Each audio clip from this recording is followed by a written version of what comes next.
Good morning, everybody. Bonjour tout le monde. Welcome back to Games and Gutenberg Sundays, where we are starting a new extraordinary adventure of Arsène Lupin in Arsène Lupin versus Herlock Sholmes by Maurice Leblanc.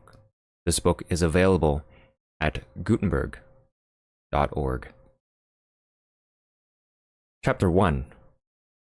Lottery Ticket Number 514.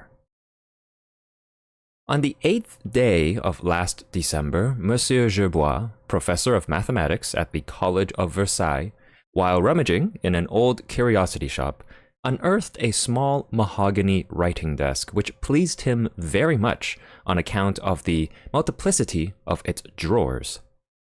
"Just the thing for Suzanne's birthday present," thought he.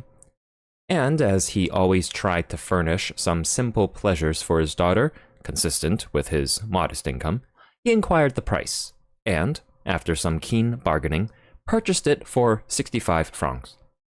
As he was giving his address to the shopkeeper, a young man dressed with elegance and taste, who had been exploring the stock of antiques, caught sight of the writing desk and immediately inquired its price. "It is sold," replied the shopkeeper. "Ah, to this gentleman, I presume." Monsieur Gerbois bowed and left the store, quite proud to be the possessor of an article which had attracted the attention of a gentleman of quality.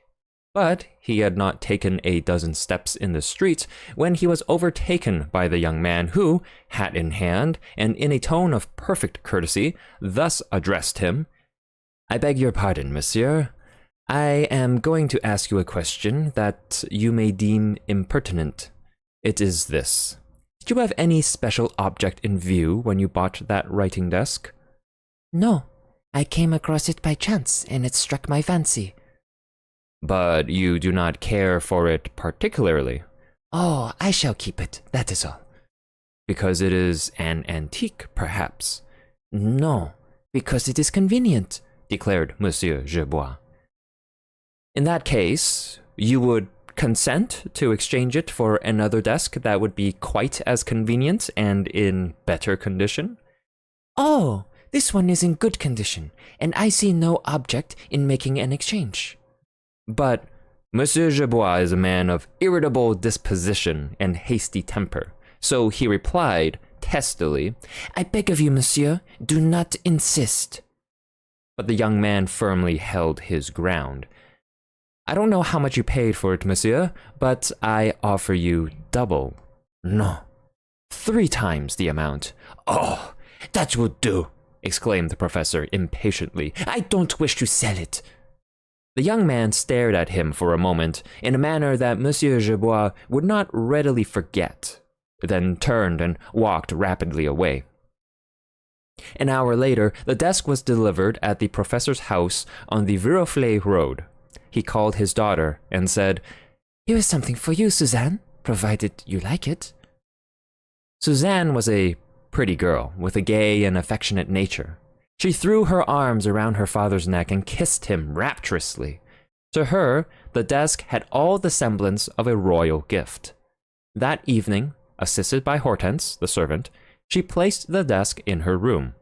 Then she dusted it, cleaned the drawers and pigeonholes, and carefully arranged within it her papers, writing material, correspondence, a collection of postcards, and some souvenirs of her cousin Philippe that she kept in secret.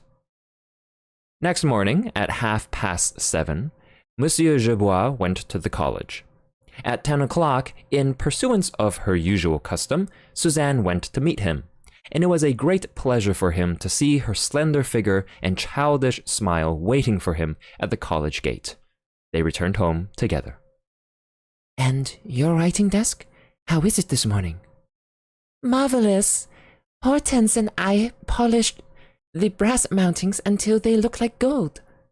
"So you are pleased with it?" "Pleased with it? Why, I don't see how I managed to get on without it for such a long time." As they were walking up the pathway to the house, Monsieur Gerbois said, "Shall we go and take a look at it before breakfast?" Oh, yes, that's a splendid idea. She ascended the stairs ahead of her father, but on arriving at the door of her room, she uttered a cry of surprise and dismay.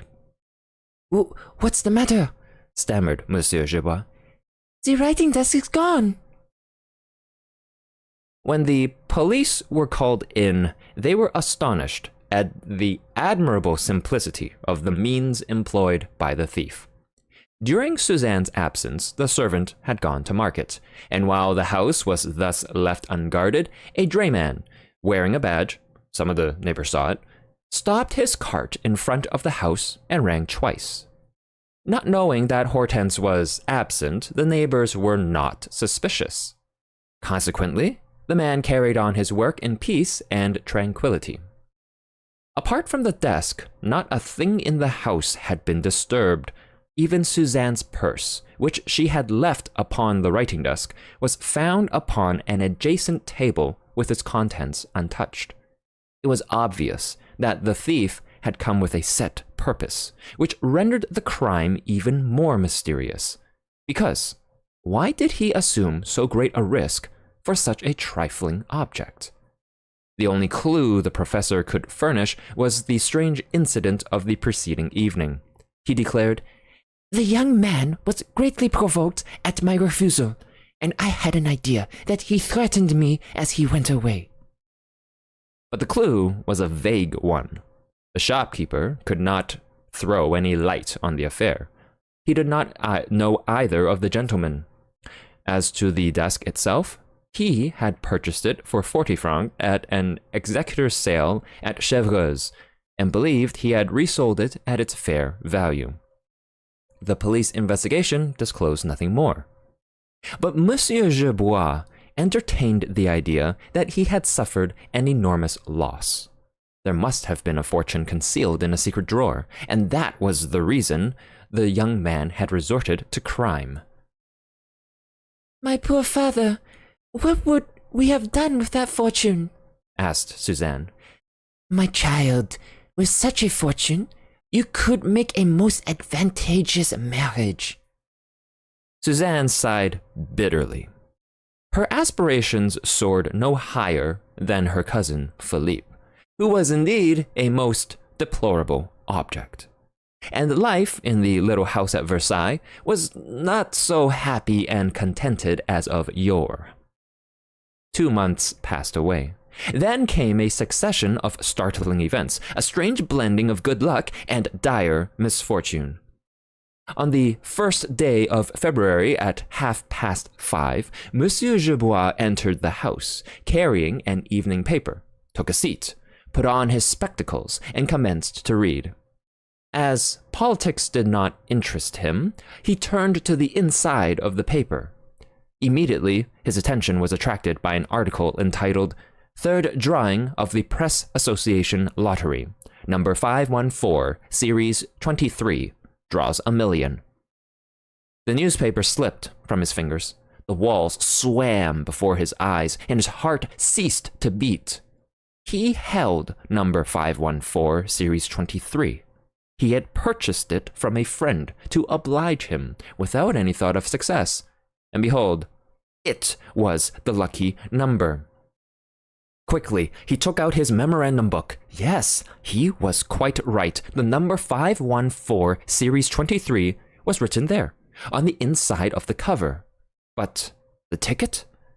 He rushed to his desk to find the envelope box in which he had placed the precious ticket, but the box was not there, and it suddenly occurred to him that it had not been there for several weeks. He heard footsteps on the gravel walk leading from the street. He called, "Suzanne! Suzanne!" She was returning from a walk. She entered hastily. He stammered in a choking voice, "Suzanne, the box of envelopes." "What box?" "The one I bought at the Louvre. One Saturday, it was at the end of that table." "Don't you remember, father? We put all those things away together." "When?" "The evening, you know. The same evening." "But where? Tell me, quick, where?" "Where? Why, in the writing desk." "In the writing desk that was stolen?" Yes. Oh, mon Dieu, in this stolen desk. He uttered the last sentence in a low voice, in a sort of stupor. Then he seized her hand, and in a still lower voice he said, It contained 1,000,000, my child. Oh, father, why didn't you tell me? She murmured, naively. 1,000,000, He repeated. It contained the ticket that drew the grand prize in the press lottery. The colossal proportions of the disaster overwhelmed them, and for a long time they maintained a silence that they feared to break. At last, Suzanne said, But father, they will pay you just the same. How? On what proof? Must you have proof? Of course. And you haven't any? It was in the box. In the box that has disappeared. Yes, and now the thief will get the money. Oh, that would be terrible, father. You must prevent it. For a moment, he was silent. Then, in an outburst of energy, he leaped up, stamped on the floor, and exclaimed, No, no, he shall not have that 1,000,000. He shall not have it. Why should he have it? Ah, clever as he is, he can do nothing. If he goes to claim the money, they will arrest him. Ah, now we will see, my fine fellow. What will you do, father? Defend our just rights, whatever happens, and we will succeed. The 1,000,000 francs belong to me, and I intend to have them. A few minutes later, he sent this telegram. Governor Crédit Foncier, Rue Capucine, Paris. Am holder of number 514, Series 23. Oppose by all legal means any other claimant. Je bois. Almost at the same moment, the Crédit Foncier received the following telegram. Number 514, Series 23, is in my possession. Arsène Lupin. Every time I undertake to relate one of the many extraordinary adventures that mark the life of Arsène Lupin, I experience a feeling of embarrassment, as it seems to me that the most commonplace of those adventures is already well known to my readers. In fact, there is not a movement of our national thief, as he has been so aptly described, that has not been given the widest publicity. Not an exploit that has not been studied in all its phases. Not an action that has not been discussed with that particularity usually reserved for the recital of heroic deeds. For instance, who does not know the strange history of the blonde lady, with those curious episodes which were proclaimed by the newspapers with heavy black headlines as follows: Lottery ticket number 514. The crime on the Avenue Henri Martin, the Blue Diamond. The interest created by the intervention of the celebrated English detective Herlock Sholmes. The excitement aroused by the various vicissitudes which marked the struggle between those famous artists. And what a commotion on the boulevards the day on which the newsboys announced, Arrest of Arsène Lupin. My excuse for repeating these stories at this time is the fact that I produce the key to the enigma. Those adventures have always been enveloped in a certain degree of obscurity, which I now remove. I reproduce old newspaper articles, I relate old-time interviews, I present ancient letters. But I have arranged and classified all that material and reduced it to the exact truth. My collaborators in this work have been Arsène Lupin himself, and also the ineffable Wilson, the friend and confidant of Herlock Sholmes. Everyone will recall the tremendous burst of laughter which greeted the publication of those two telegrams. The name Arsène Lupin was in itself a stimulus to curiosity, a promise of amusement for the gallery. And in this case, the gallery means the whole world. An investigation was immediately commenced by the Crédit Foncier, which established these facts. that ticket number 514, series 23, had been sold by the Versailles branch office of the lottery to an artillery officer named Bessy, who was afterward killed by a fall from his horse. Some time before his death, he informed some of his comrades that he had transferred his ticket to a friend.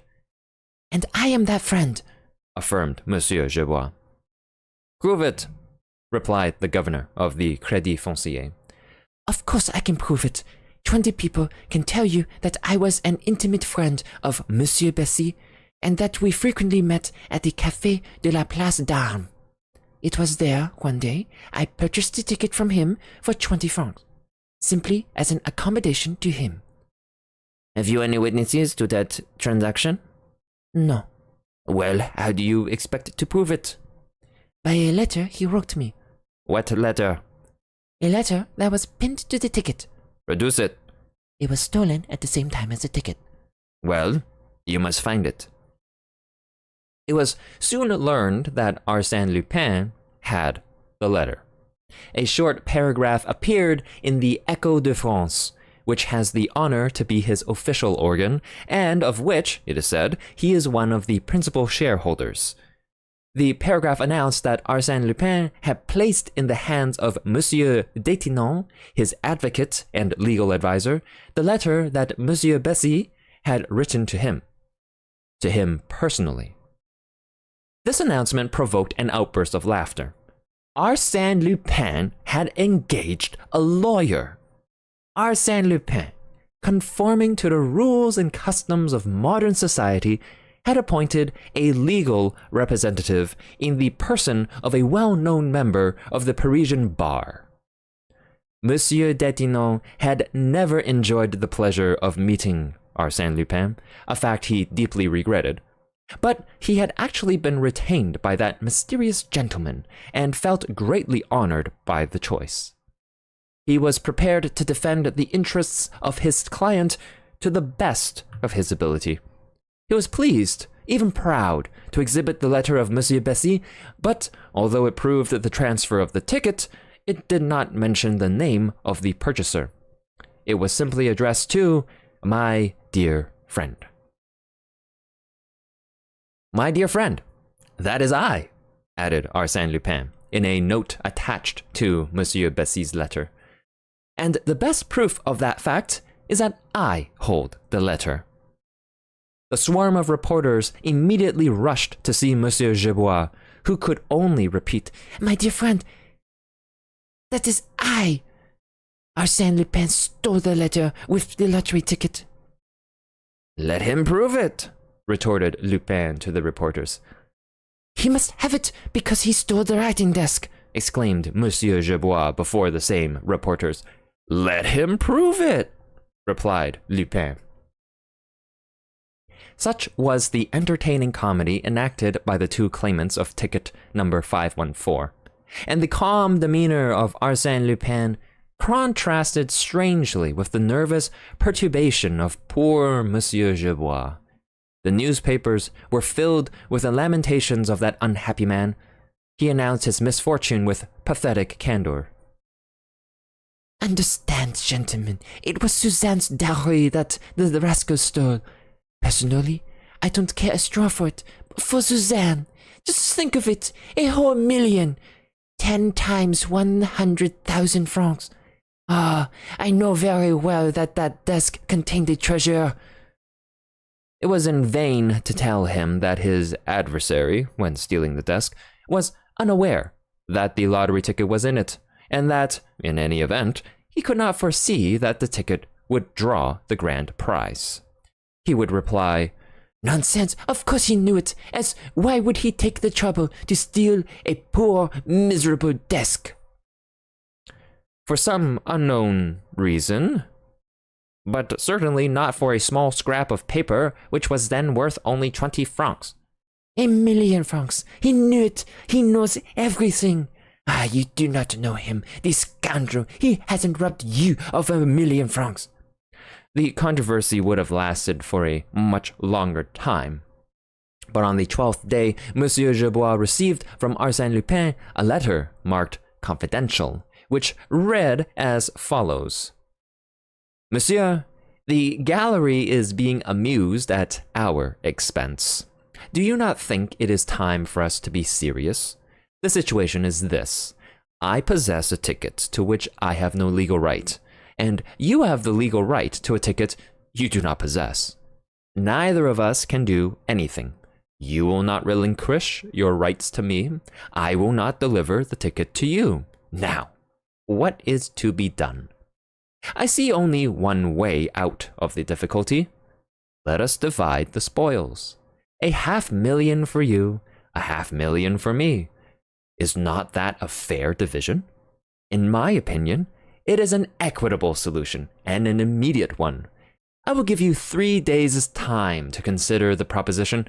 On Thursday morning, I shall expect to read in the personal column of the Écho de France a discreet message addressed to M. Arsène Lupin, expressing in veiled terms your consent to my offer. By so doing, you will recover immediate possession of the ticket. Then you can collect the money and send me 500,000 in a manner that I will describe to you later. In case of your refusal, I shall resort to other measures to accomplish the same result. But apart from the very serious annoyances that such obstinacy on your part will cause you, it will cost you 25,000 francs for supplementary expenses. Believe me, monsieur, I remain your devoted servant, Arsène Lupin. In a fit of exasperation, Monsieur Gerbois committed the grave mistake of showing that letter and allowing a copy of it to be taken. His indignation overcame his discretion. Nothing! He shall have nothing! He exclaimed before a crowd of reporters. To divide my property with him? Never! Let him tear up the ticket if he wishes. Yet 500,000 francs is better than nothing. That is not the question. It is a question of my just right. And that right I will establish before the courts. What? Attack Arsène Lupin? That would be amusing. No, but the Crédit Foncier. They must pay me the 1,000,000 francs. Without producing the ticket, or at least without proving that you bought it? That proof exists, since Arsène Lupin admits that he stole the writing desk. But would the word of Arsène Lupin carry any weight with the court? No matter, I will fight it out. The gallery shouted with glee, and wagers were freely made upon the result, with the odds in favor of Lupin. On the following Thursday, the personal column in the Écho de France was eagerly perused by the expectant public, but it contained nothing addressed to M. Arsène Lupin. Monsieur Gerbois had not replied to Arsène Lupin's letter. That was the declaration of war. That evening, the newspapers announced the abduction of Mademoiselle Suzanne Gerbois.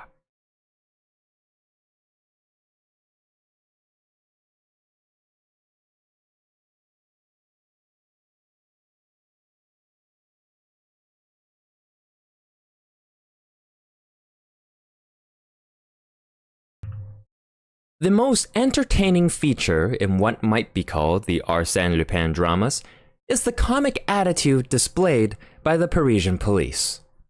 Arsène Lupin talks, plans, writes, commands, threatens, and executes as if the police did not exist. They never figure in his calculations. And yet the police do their utmost. But what can they do against such a foe that scorns and ignores them? Suzanne had left the house at 20 minutes to 10. Such was the testimony of the servant. On leaving the college, at 5 minutes past 10, her father did not find her at the place she was accustomed to wait for him. Consequently, whatever had happened must have occurred during the course of Suzanne's walk from the house to the college. 2 neighbors had met her about 300 yards from the house. A lady had seen, on the avenue, a young girl corresponding to Suzanne's description. No one else had seen her. Inquiries were made in all directions. The employees of the railways and streetcar lines were questioned, but none of them had seen anything of the missing girl. However, at Ville d'Avray, they found the shopkeeper, who had furnished gasoline to an automobile that had come from Paris on the day of the abduction. It was accompanied by a blonde woman. Extremely blonde, said the witness. An hour later, the automobile again passed through Ville d'Avray on its way from Versailles to Paris. The shopkeeper declared that the automobile now contained a second woman who was heavily veiled. No doubt, it was Suzanne Gerbois. The abduction must have taken place in broad daylight, on a frequented street, in the very heart of the town. How? And at what spot? Not a cry was heard. Not a suspicious action had been seen. The shopkeeper described the automobile as a royal blue limousine of 24 horsepower made by the firm of Peugeot and Company. Inquiries were then made at the Grand Garage, managed by Madame Bob Walthour, who made a specialty of abductions by automobile. It was learned that she had rented a Peugeot limousine on that day to a blonde woman whom she had never seen before nor since. Who was the chauffeur? A young man named Ernest, whom I had engaged only the day before. He came well recommended. Is he here now? No, he brought back the machine, but I haven't seen him since, said Madame Bob Walthour. Do you know where we can find him? You might see the people who recommended him to me. Here are the names. Upon inquiry, it was learned that none of these people knew the man named Ernest. The recommendations were forged. Such was the fate of every clue followed by the police. It ended nowhere. The mystery remained unsolved. Monsieur Gerbois had not the strength or courage to wage such an unequal battle. The disappearance of his daughter crushed him. He capitulated to the enemy. A short announcement in the Echo de France proclaimed his unconditional surrender. 2 days later, Monsieur Gerbois visited the office of the Crédit Foncier and handed lottery ticket number 514, series 23, to the governor, who exclaimed with surprise, "Ah, you have it. He has returned it to you." It was mislaid, that was all, replied Monsieur Gerbois. But you pretended that it had been stolen. At first I thought it had, but here it is. We will require some evidence to establish your right to the ticket. Will the letter of the purchaser, Monsieur Bessy, be sufficient? Yes, that will do. Here it is, said Monsieur Gerbois, producing the letter. Very well. Leave these papers with us. The rules of the lottery allow us 15 days' time to investigate your claim. I will let you know when to call for your money. I presume you desire, as much as I do, that this affair should be closed without further publicity. Quite so. Monsieur Gerbois and the governor henceforth maintained a discreet silence.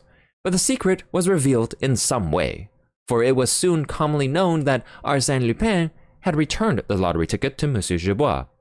The public received the news with astonishment and admiration. Certainly, he was a bold gamester who thus threw upon the table a trump card of such importance as the precious ticket. But it was true. He still retained a trump card of equal importance. However, if the young girl should escape, if the hostage held by Arsène Lupin should be rescued, the police thought they had discovered the weak spot of the enemy and now redoubled their efforts. Arsène Lupin, disarmed by his own act, crushed by the wheels of his own machination, deprived of every sou of the coveted million, public interest now centered in the camp of his adversary. But it was necessary to find Suzanne, and they did not find her, nor did she escape. Consequently, it must be admitted, Arsène Lupin had won the first hand. But the game was not yet decided. The most difficult point remained. Mademoiselle Gerbois is in his possession, and he will hold her until he receives 500,000 francs. But how and where will such an exchange be made? For that purpose, a meeting must be arranged, and then what will prevent Monsieur Gerbois from warning the police and, in that way, effecting the rescue of his daughter and, at the same time, keeping his money? The professor was interviewed, but he was extremely reticent. His answer was, I have nothing to say. And Mademoiselle Gerbois? The search is being continued. But Arsène Lupin has written to you. No. Do you swear to that? No. Then it is true. What are his instructions? I have nothing to say. Then the interviewers attacked Monsieur Detinon and found him equally discreet. Monsieur Lupin is my client, and I cannot discuss his affairs, he replied, with an affected air of gravity. These mysteries served to irritate the gallery. Obviously, some secret negotiations were in progress. Arsène Lupin had arranged and tightened the meshes of his net, while the police maintained a close watch, day and night, over Monsieur Gerbois. And the three and only possible denouement, the arrest, the triumph, or the ridiculous and pitiful abortion, were freely discussed. But the curiosity of the public was only partially satisfied, and it was reserved for these pages to reveal the exact truth of the affair. On Monday, March 12th, Monsieur Gerbois received a notice from the Crédit Foncier. On Wednesday, he took the 1 o'clock train from Paris. At 2 o'clock, 1,000 banknotes of 1,000 francs each were delivered to him. Whilst he was counting them, one by one, in a state of nervous agitation, that money, which represented Suzanne's ransom, a carriage containing 2 men stopped at the curb a short distance from the bank. One of the men had gray hair and an unusually shrewd expression which formed a striking contrast to his shabby makeup. It was Detective Ganimard, the relentless enemy of Arsène Lupin. Ganimard said to his companion Folenfant, "In 5 minutes, we shall see our clever friend Lupin. Is everything ready?" Yes. How many men have we? 8. 2 of them on bicycles. Enough, but not too many. On no account must Gerbois escape us. If he does, it is all up. He will meet Lupin at the appointed place, give 500,000 in exchange for the girl, and the game will be over. But why doesn't Gerbois work with us? That would be the better way, and he could keep all the money himself. Yes, but he is afraid that if he deceives the other, he will not get his daughter. What other? Lupin. Ganimard pronounced the word in a solemn tone, somewhat timidly, as if he were speaking of some supernatural creature whose claws he already felt. It is very strange, remarked Folenfant judiciously, that we are obliged to protect this gentleman contrary to his own wishes. Yes, but Lupin always turns the world upside down, said Ganimard mournfully. A moment later, Monsieur Gerbois appeared and started up the street. At the end of the Rue des Capucines, he turned into the boulevards, walking slowly and stopping frequently to gaze at the shop windows. Much too calm, too self-possessed, said Ganimard. A man with 1,000,000 in his pocket would not have that air of tranquility. What is he doing? Oh, nothing, evidently. But I have a suspicion that it is Lupin. Yes, Lupin! At that very moment, Monsieur Gerbois stopped at a newsstand, purchased a paper, unfolded it, and commenced to read it as he walked away slowly. A moment later, he gave a sudden bound into an automobile that was standing at the curb. Apparently, the machine had been waiting for him as it started away rapidly, turned at the Madeleine, and disappeared. Nom de nom! Cried Ganimard. That's one of his old tricks! Ganimard hastened after the automobile around the Madeleine. Then he burst into laughter. At the entrance of the Boulevard Malesherbes, the automobile had stopped and Monsieur Gerbois had alighted. "Quick, Folenfant, the chauffeur! It may be the man Ernest!" Folenfant interviewed the chauffeur. His name was Gaston. He was an employee of the automobile cab company. 10 minutes ago, a gentleman had engaged him and told him to wait near the newsstand for another gentleman. And the second man, what address did he give? Asked Folenfant. No address. Boulevard Malesherbes, Avenue de Messine, double pourboire, that is all. But during this time, Monsieur Gerbois had leaped into the first passing carriage. To the Concorde station, Metropolitain, he said to the driver. He left the underground at the Place du Palais Royal, ran to another carriage, and ordered it to go to the Place de la Bourse. Then a second journey by the underground to the Avenue de Villiers, followed by a third carriage drive to number 25 Rue Clapeyron. Number 25 Rue Clapeyron is separated from the Boulevard des Batignolles by the house which occupies the angle formed by the two streets. He ascended to the first floor and rang. A gentleman opened the door. Does Monsieur Detinon live here? Yes, that is my name. Are you Monsieur Gerbois? Yes. I was expecting you. Step in.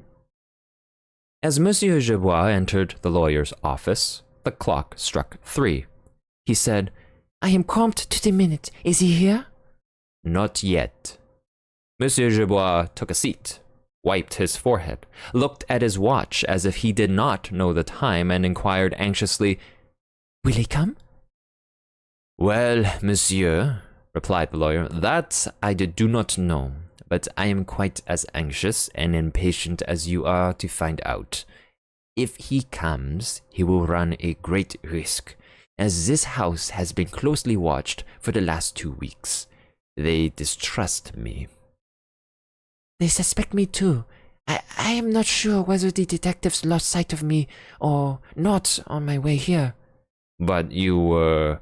It wouldn't be my fault, cried the professor quickly. You cannot reproach me.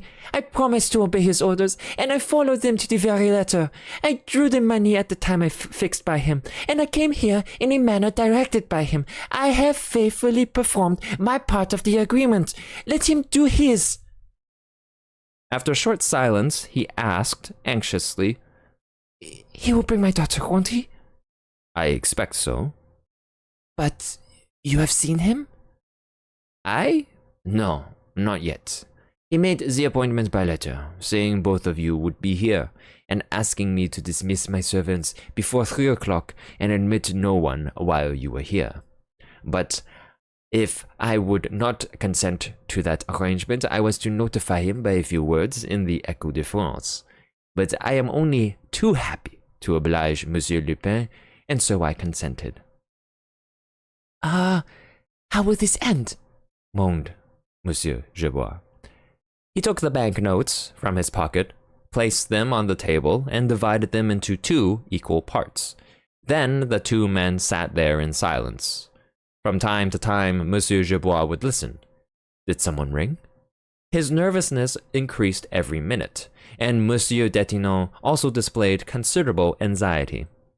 At last, the lawyer lost his patience. He rose abruptly and said, He will not come. We shouldn't expect it. It would be folly on his part. He would run too great a risk. And Monsieur Gerbois, despondent, his hands resting on the banknotes, stammered, Oh, monsieur, I hope he will come. I would give the whole of that money to see my daughter again. The door opened.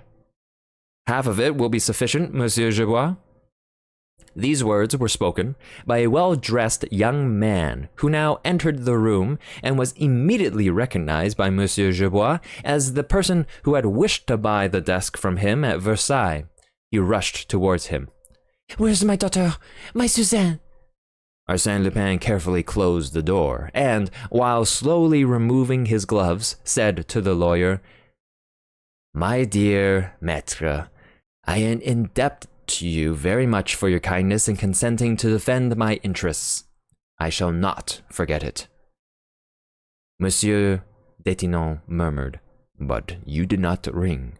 I did not hear the door." "Doors and bells are things that should work without being heard. I am here, and that is the important part." "My daughter, Suzanne, where is she?" repeated the professor. "Mon Dieu, monsieur," said Lupin. "What's your hurry? Your daughter will be here in a moment." Lupin walked to and fro for a moment. Then, with a pompous air of an orator, he said, "Monsieur Gerbois, I congratulate you on the clever way in which you made the journey to this place." Then, perceiving the 2 piles of banknotes, he exclaimed, "Ah, I see, the million is here. We will not lose any time. Permit me." "One moment," said the lawyer, placing himself before the table. "Mademoiselle Gerbois has not yet arrived." "Well?" "Is not her presence indispensable?" I understand. Arsène Lupin inspires only limited confidence. He might pocket the 500,000 and not restore the hostage. Monsieur, people do not understand me. Because I have been obliged, by forces of circumstances, to commit certain actions a little out of the ordinary, my good faith is impugned. I, who have always observed the utmost scrupulosity and delicacy in business affairs. Besides, my dear monsieur, if you have any fear, open the window and call. There are at least a dozen detectives in the street." "Do you think so?" Arsène Lupin raised the curtain.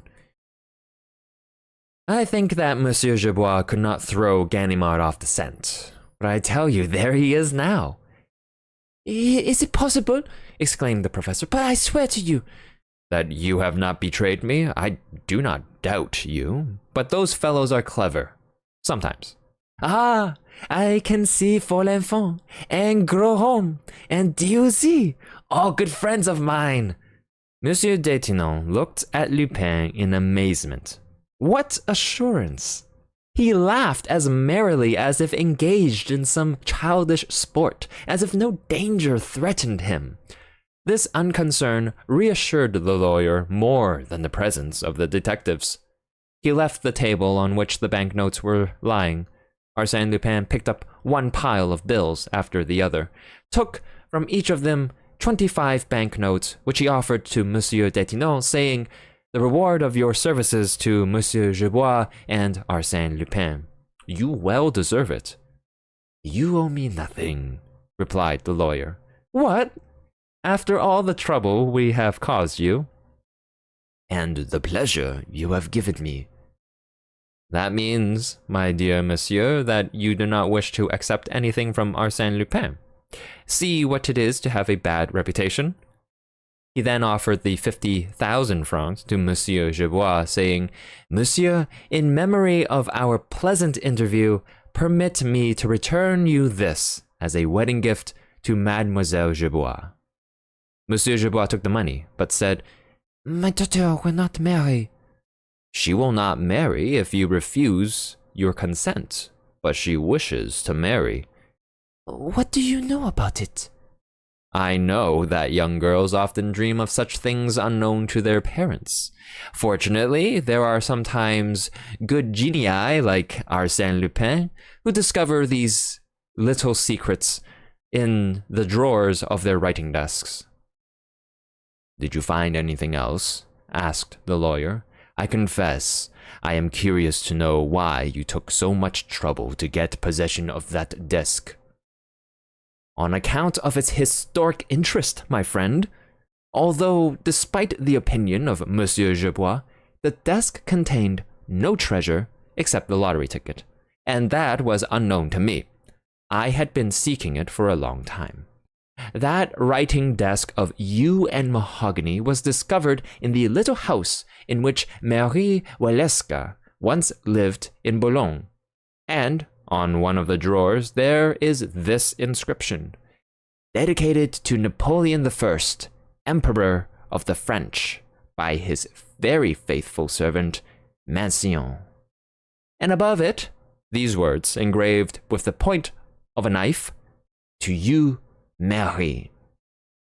Afterwards, Napoleon had a similar desk made for the Empress Josephine, so that the secretary that was so much admired at the Malmaison was only an imperfect copy of the one that will henceforth form part of my collection. Ah, if I had known when in the shop, I would gladly have given it up to you, said the professor. Arsène Lupin smiled as he replied, and you would have had the advantage of keeping for your own use lottery ticket number 514. And you would not have found it necessary to abduct my daughter. Abduct your daughter? Yes. No, my dear monsieur, you are mistaken. Monsieur Gerbois, Mademoiselle Gerbois, was not abducted. No? Certainly not. Abduction means force or violence, and I assure you that she served as hostage of her own free will. Of her own free will? Repeated Monsieur Gerbois in amazement. In fact, she almost asked to be taken. Why do you suppose that an intelligent young girl like Mademoiselle Gerbois, and who, moreover, nourishes an unacknowledged passion, would hesitate to do what was necessary to secure her dowry? Ah, I swear to you, it was not difficult to make her understand that it was the only way to overcome your obstinacy. Monsieur Detinon was greatly amused, replied to Lupin, but I should think it was more difficult to get her to listen to you. How did you approach her? Oh, I didn't approach her myself. I have not the honor of her acquaintance. A friend of mine, a lady, carried on the negotiations. The blonde woman in the automobile, no doubt. Precisely. All arrangements were made at the first interview near the college. Since then, Mademoiselle Gerbois and her new friend have been traveling in Belgium and Holland in a manner that should prove most pleasing and instructive to a young girl. She will tell you all about it herself. The bell of the vestibule door rang 3 times in quick succession, followed by 2 isolated rings. It is she, said Lupin. Monsieur Detinon, if you will be so kind. The lawyer hastened to the door. 2 young women entered. One of them threw herself into the arms of Monsieur Gerbois. The other approached Lupin. The latter was a tall woman of a good figure, very pale complexion, and with blonde hair, parted over her forehead in undulating waves, that glistened and shone like the setting sun. She was dressed in black, with no display of jeweled ornaments, but on the contrary, her appearance indicated good taste and refined elegance. Arsène Lupin spoke a few words to her. Then, bowing to Mademoiselle Gerbois, he said, I owe you an apology, mademoiselle, for all your troubles, but I hope you have not been too unhappy. Unhappy? Why should I have been very unhappy? I should have been very happy indeed, if it hadn't been for leaving my poor father. Then all is for the best. Kiss him again, and take advantage of the opportunity. It is an excellent one to speak to him about your cousin. My cousin? What do you mean? I don't understand. Of course you understand. Your cousin, Philippe, the young man whose letters you kept so carefully. Suzanne blushed, but, following Lupin's advice, she again threw herself into her father's arms. Lupin gazed upon them with a tender look. Ah, such is my reward for a virtuous act. What a touching picture! A happy father and a happy daughter, and to know that their joy is your work, Lupin. Hereafter these people will bless you, and reverently transmit your name unto their descendants, even unto the 4th generation. What a glorious reward, Lupin, for one act of kindness. He walked to the window. Is dear old Ganimard still waiting? He would like very much to be present at this charming domestic scene. Ah, he's not there. Nor any of the others. I don't see anyone. The deuce! The situation is becoming serious. I dare say they are already under the porte cochere, talking to the concierge, perhaps, or even ascending the stairs. Monsieur Gerbois made a sudden movement. Now that his daughter had been restored to him, he saw the situation in a different light. To him, the arrest of his adversary meant 500,000 francs. Instinctively, he made a step forward. As if by chance, Lupin stood in his way. Where are you going, Monsieur Gerbois? To defend me against them? That is very kind of you, but I assure you it is not necessary. They are more worried than I. Then he continued to speak with calm deliberation. But really, what do they know? That you are here, and perhaps that Mademoiselle Gerbois is here? For they may have seen her arrive with an unknown lady, but they do not imagine that I am here. How is it possible that I could be in a house that they ransacked from cellar to garret this morning? They suppose that the unknown lady was sent by me to make the exchange, and they will be ready to arrest her when she goes out. At that moment, the bell rang. With a brusque movement, Lupin seized Monsieur Gerbois and said to him in an imperious tone, "Do not move.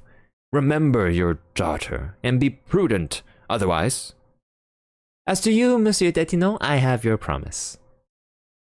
Monsieur Gerbois was rooted to the spot. The lawyer did not stir. Without the least sign of haste, Lupin picked up his heart and brushed the dust from off it with his sleeve. "My dear Monsieur Detinon, if I can ever be of service to you, my best wishes, Mademoiselle Suzanne, and my kind regards to Monsieur Philippe." He drew a heavy gold watch from his pocket. "Monsieur Gerbois, it is now 42 minutes past 3. At 46 minutes past 3, I give you permission to leave this room. Not 1 minute sooner than 46 minutes past 3. "But they will force an entrance," suggested Monsieur Detinon. "You forget the law, my dear monsieur. Ganimard would never venture to violate the privacy of a French citizen. But, pardon me, time flies, and you are all slightly nervous." He placed his watch on the table, opened the door of the room, and addressing the blonde lady, he said, "Are you ready, my dear?" He drew back to let her pass, bowed respectfully to Mademoiselle Gerbois, and went out, closing the door behind him. Then they heard him in the vestibule, speaking in a loud voice. "Good day, Ganimard! How goes it? Remember me to Madame Ganimard. One of these days I shall invite her to breakfast. Au revoir, Ganimard!" The bell rang violently, followed by repeated rings and voices on the landing. 45 minutes, muttered Monsieur Gerbois. After a few seconds, he left the room and stepped into the vestibule. Arsène Lupin, the blonde lady, had gone. "Papa, you mustn't wait!" cried Suzanne. "Wait? You are foolish! No quarter for that rascal, and the 500,000? He opened the outer door. Ganimard rushed in. "That woman, where is she? And Lupin?" "He was here. He is here." Ganimard uttered a cry of triumph. "We have him. The house is surrounded." "But the servants' stairway?" suggested Monsieur Detinon. "It leads to the court," said Ganimard. "There is only one exit, the street door. 10 men are guarding it." "But he didn't come in by the street door, and he would not go out that way." "What way, then?" asked Ganimard. "Through the air?" He drew aside a curtain and exposed a long corridor leading to the kitchen. Ganimard ran along it and tried the door of the servants' stairway. It was locked. From the window, he called to one of his assistants. "Seen anyone?" "No."